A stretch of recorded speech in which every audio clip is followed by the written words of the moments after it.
Bismillahirrahmanirrahim. Baiklah anak-anak, kita lanjutkan pembelajaran tematik kita di sub tema 2, pembelajaran 4. Yang pertama, sekarang kita akan mempelajari tentang mandiri saat melaksanakan ibadah. Udin dan teman-teman saat dalam beribadah. Mereka melaksanakan ibadah dengan kesadaran sendiri. Mereka berani pergi ke tempat ibadah sendiri. Tempat ibadah dekat dengan tempat tinggal mereka. Mereka selalu menyiapkan peralatan beribadah sendiri. Mereka mandiri saat melaksanakan ibadah. Taat dalam beribadah sesuai dengan janji pramuka. Janji pramuka yang terdapat di dalam Dasadharma. Salah satu janji pramuka yaitu takwa kepada Tuhan Yang Maha Esa. Yang Dasadharma yang paling pertama. Ya, taat dalam beribadah juga sesuai dengan pengamalan sila pertama Pancasila. Bunyi sila pertama Pancasila yaitu ketuhanan Yang Maha Esa. Lambang dari sila pertama Pancasila berbentuk bintang.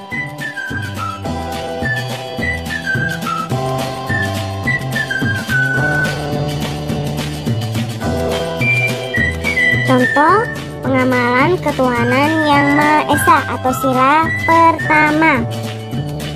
Ya, contoh yang pertama. Perhatikan gambar ya anak-anak. Ya, sebelum dan sesudah makan, Siti selalu berdoa. Berdoa sebagai tanda bersyukur. Berdoa sebagai tanda ucapan terima kasih kepada Tuhan. Siti mengamalkan sila pertama Pancasila.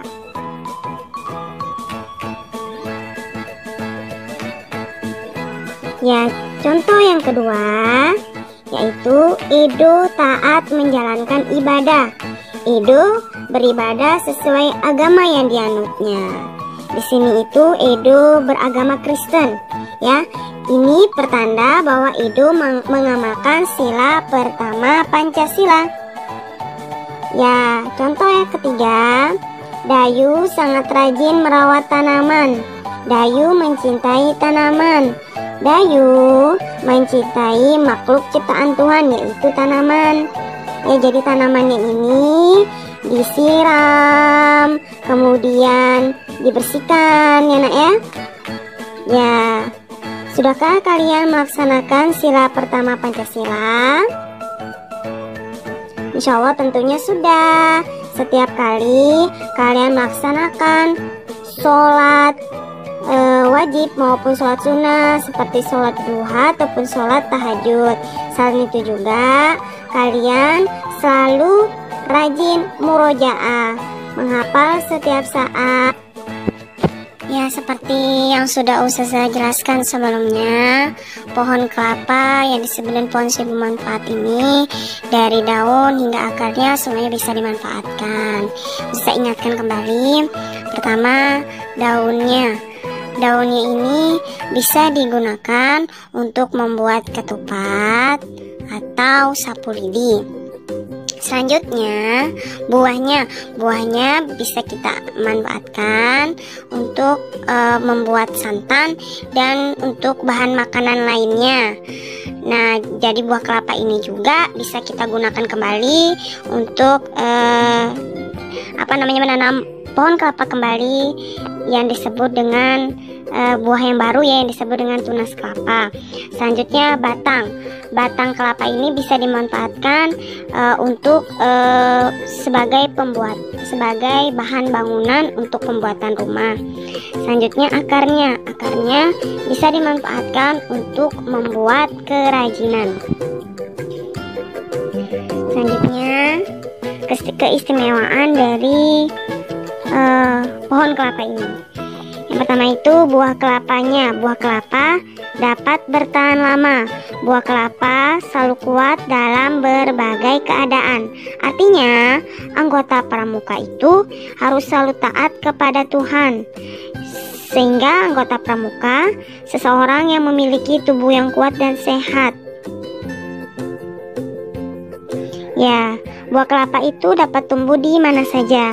Artinya, anggota pramuka dapat menyesuaikan dengan keadaan sekelilingnya. Jadi anggota pramuka ini dimanapun kondisinya dia mudah untuk beradaptasi. Selanjutnya pohon kelapa. Pohon kelapa ini kalau kita perhatikan dia itu selalu menjulang lurus ke atas ya, atau dia tumbuhnya itu sangat tinggi sekali. Makanya pohon kelapa ini bisa dikatakan pohon yang tertinggi di Indonesia. Ini berarti bahwa anggota pramuka mempunyai cita-cita yang tinggi. Anggota pramuka itu memiliki pendirian yang teguh. Ya, pohon kelapa tumbuh kuat dan erat di dalam tanah. Artinya juga anggota pramuka memiliki tekad yang kuat. Anggota pramuka berpegang kuat pada landasan yang baik.